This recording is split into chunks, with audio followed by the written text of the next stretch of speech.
નમસ્કાર, હું છું પ્રિયા અને તમે જોઈ રહ્યા છો જનતા કી જાણકારી ન્યૂઝ। નજર કરીએ આજના સમાચાર ઉપર। સોમનાથ પાટણ ત્રિવેણી સંગમ ઘાટ ખાતે તારીખ 21/8/2025ના રોજ વર્ષોની પરંપરાગત શ્રાવણ વદને તેરસના દિવસના રોજ શ્રી વેરાવળ સમસ્ત ખારવા સમાજના પટેલ શ્રી જીતુભાઈ કુહાડા અને અખિલ ગુજરાત માછીમાર મહામંડળના પ્રમુખ શ્રી કિશોરભાઈ કુહાડા દ્વારા સમગ્ર ખારવા સમાજના લોકો સ્વર્ગવાસ થાય તેમની સદગતિ પ્રાપ્ત થાય તેના માટે પટેલશ્રી દ્વારા વિધિ કરવામાં આવે છે। વર્ષોની પરંપરાગત મુજબ આ ક્રિયા કરવામાં આવે છે। તેમાં દીવા મૂકવાથી લઈ પિંડ મૂકવાની તમામ વિધિ બ્રાહ્મણ દ્વારા કરવામાં આવે છે। ત્યારબાદ કાવું કસુંબાની વિધિ કરવામાં આવે છે। ત્યારબાદ સમાજના કોટવાળ દ્વારા હાકલ પાડવામાં આવે છે। ત્યારબાદ સમગ્ર ખારવા સમાજનો લોકો દીવો મૂકવાની વિધિ બ્રાહ્મણ દ્વારા કરાવે છે।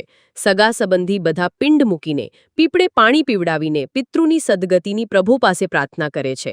આ પ્રસંગમાં ખારવા સમાજના પટેલ શ્રી જીતુભાઈ કુહાડા, સમાજના મંત્રી નારાયણભાઈ બાંડિયા, વેરાવળ લોઢી સમાજના પ્રમુખ હીરાભાઈ વધાવી, ખારવા સમાજના અગ્રણી કિશોરભાઈ ગોહેલ, પ્રકાશભાઈ માલમડી સહિતના તમામ ખારવા સમાજના આગેવાનો જોડાયા તેમજ બહોળી સંખ્યામાં ખારવા ભાઈઓ બહેનો ઉપસ્થિત રહ્યા હતા।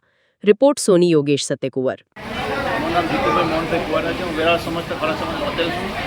આજે વર્ષોની પરંપરાગત જે અમારા સમાજના ભાઈઓ બહેનો માતાઓ વડીલો જે સ્વર્ગવાસ થઈ ગયા હોય એના માટે આજે ત્રિવેણી ઘાટ ઉપર વર્ષોની પરંપરાગત જે દીવા મૂકવાનો હોય છે અને દીવા મૂકાયા પછી તરત જ અહીંયા બધા સગા સંબંધીઓ ફોન મૂકે છે, એની વિધિ થાય છે।